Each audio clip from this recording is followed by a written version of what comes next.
Bonjour la famille, j'espère que vous allez bien et que vous avez la pêche. Moi je vais mieux, par la grâce de Dieu en tout cas. J'ai été très frappée dernièrement par la malaria. Donc c'était vraiment terrible, mais Dieu a fait grâce, ça va mieux. Je me rétablis peu à peu. Je vous fais cette vidéo parce qu'il y a une personne qui m'a posé la question sur les opportunités pour le transport. Donc je vais faire le live la semaine dernière, je m'excuse déjà parce que je n'ai pas pu à cause de la santé. Donc le transport en RDC, comment ça se passe? Donc, déjà ici sur le tronçon où je suis sur le tronçon de Bas-Congo, le tronçon de Mwanda, Matadi, Kimpese, Kasangulu, Kinshasa. Donc je suis sur ce tronçon-là, donc je suis à Kimpese. C'est un coin qui est stratégique parce qu'on n'est pas loin de Lufu, la frontière de l'Angola, pour faire le transport. Moi, ce que je pourrais conseiller vraiment à ceux-là qui veulent faire des transports, c'est d'être vraiment très stratégique. Déjà, pourquoi est-ce que vous voulez faire le transport? Est-ce que vous-même, vous êtes déjà dans la logistique? Là où vous êtes, peut-être en Europe, partout où vous êtes, est-ce que vous travaillez déjà dans la logistique? Parce que pour travailler dans le transport, il faut déjà connaître le rouage du métier. J'aime le dire, soyez des experts de ce que vous faites. Soyez des experts dans ce que vous faites. Moi, je suis dans l'immobilier, je suis dans le prêt, immobilier, je suis dans ça, dans le financement, mais je le fais depuis 2010. Vous voyez, ça fait plus de 13 ans que je suis dans ce métier-là. 13 ans que je suis dans les prêts immobiliers, plus de 5 ans que je suis déjà dans les investissements immobiliers. Donc, je connais le rouage du métier et je me suis lancée au Congo. Je ne connaissais rien il y a quelques années. Maintenant, je commence à maîtriser. Si je dis je maîtrise totalement, c'est faux. Mais je commence vraiment à maîtriser le rouage et à comprendre peu à peu parce que chaque secteur a ses réalités, chaque chef coutumier a ses réalités et chaque ville, chaque commune aussi a ses réalités. Vous voyez, Bas-Congo a ses réalités, Kinshasa a ses réalités, Kassai a ses réalités, Lubumbashi a ses réalités. Donc vous dire que je maîtrise tout RDC, ça ne serait pas possible. Je commence moi à bien connaître le Bas-Congo, en tout cas, Kinshasa. Donc maintenant, il serait vraiment possible pour ceux qui veulent réellement se lancer dans le transport, de connaître déjà le rouage du métier parce que les voitures en RDC souffrent énormément. Les voitures souffrent à cause des routes. Les routes ne sont pas en bon état, surtout à Kinshasa. Il y a beaucoup de nids de poules, il y a des trous par-ci par-là, il y a des imprévus parfois. Tu vois que la route, elle est bien d'un coup, ça tombe et il y a plus de... et on a un trou. Et donc les pneus souffrent, fortement, les amortissements souffrent fortement. Donc pour moi, la durée de vie d'une voiture, il faut compter au moins 2 ans. 2 à 3 ans. Sinon, c'est compliqué. Et attendez-vous aussi à changer sans cesse aussi les pneus, tout ce qui est accessoires, etc. Parce qu'il faut dire aussi qu'il y a des gens malhonnêtes, des mécaniciens malhonnêtes, des gens qui ne sont pas sérieux. Donc ça veut dire que vous allez amener votre voiture, vous allez lancer votre commerce de 2, 3, 4 voitures. Moi en tout cas, je vous conseille d'être très prudent et de maîtriser l'affaire et de connaître votre partenaire ou sinon vous-même descendez sur le terrain. Parce que déjà si vous envoyez une histoire de 2, 3, 4 voitures, ce n'est pas une histoire de moins de 10 000 $. Donc vaut mieux déjà que vous-même vous descendez dans le pays, là où vous voulez vraiment vous investir.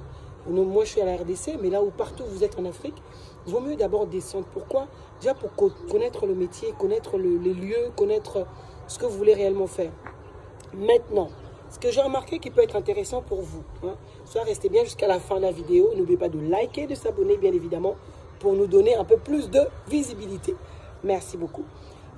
Donc moi ce que je vous conseille, que j'ai vu en tout cas à Kinshasa, bon je pense qu'il y en a aussi partout, il y en a en Côte d'Ivoire aussi, comme sorte de Uber, Yango, en tout cas à Kinshasa c'est Yango, en Côte d'Ivoire c'est autre, c'est d'autres choses. Ça peut être intéressant parce que c'est des particuliers qui louent, c'est pas comment dire, transport sauvage. Quand j'appelle le transport sauvage, ça veut dire c'est les transports que vous voyez les gens qui attendent des personnes et ils peuvent doubler les gens et vraiment vous travaillez votre véhicule jusqu'à pas d'heure et vous donner le versement qui n'est pas forcément correct. Yango, c'est une application et vous maîtrisez votre véhicule.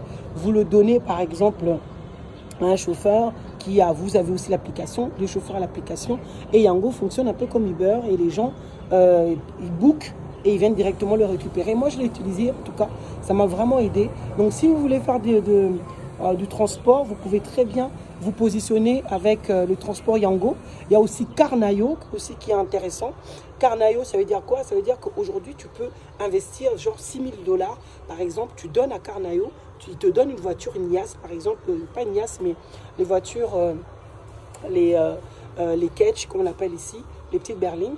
Et avec ça, vous lui donnez et ça vous rapporte. C'est comme si vous placez de l'argent tous les mois. Il vous verse $400 et vous gagnez $3 000 sur 2 ans. 2 à 3 ans, je crois, de mémoire. Donc, je pense que ça peut être intéressant pour ceux qui veulent investir.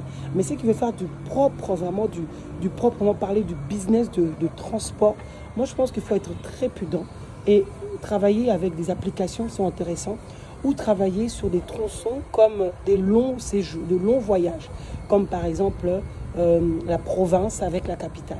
Et là, dans ce cas-là, vous prenez beaucoup plus de gens, vous avez beaucoup plus de rentabilité, beaucoup plus de personnes, et vous avez aussi votre propre mécanicien. Donc, vous créez vraiment un bon réseau de transport. Je pense à 3 à 4 voitures avec peut-être une parcelle avec laquelle vous faites aussi une sorte de maintenance, parce que les chauffeurs, ils ne font pas attention à la maintenance de la voiture. Vous avez des transports qui sont propres, comme par exemple, on voit comme le transport David ou d'autres pour d'autres pays. Mais vous allez remarquer quand ça commence à rouler, c'est propre, c'est nickel. Vous voyez dedans, il y a la clim et tout. C'est pareil pour les hôtels. Vous commencez à voir que au début, c'est propre.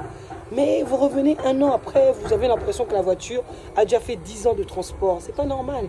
Vous voyez, parce que les transporteurs, si vous comprenez, si vous voyez en tout cas les chauffeurs, ils n'ont pas le temps. Ils veulent tellement faire des rentabilités et puis vous bouffez de l'argent entre 2 routes qu'ils ne prennent pas le temps de faire vraiment l'entretien. Donc, je vous conseille vraiment, si vous voulez vous lancer à ça, d'avoir une parcelle, de mettre vos véhicules, de mettre comment ça s'appelle, un lieu pour les entretiens de votre voiture. À chaque fois qu'il y a des voyages, ils vérifient toutes les choses, ils vérifient tout ça et ils voient si tout est OK. Ils nettoient la voiture.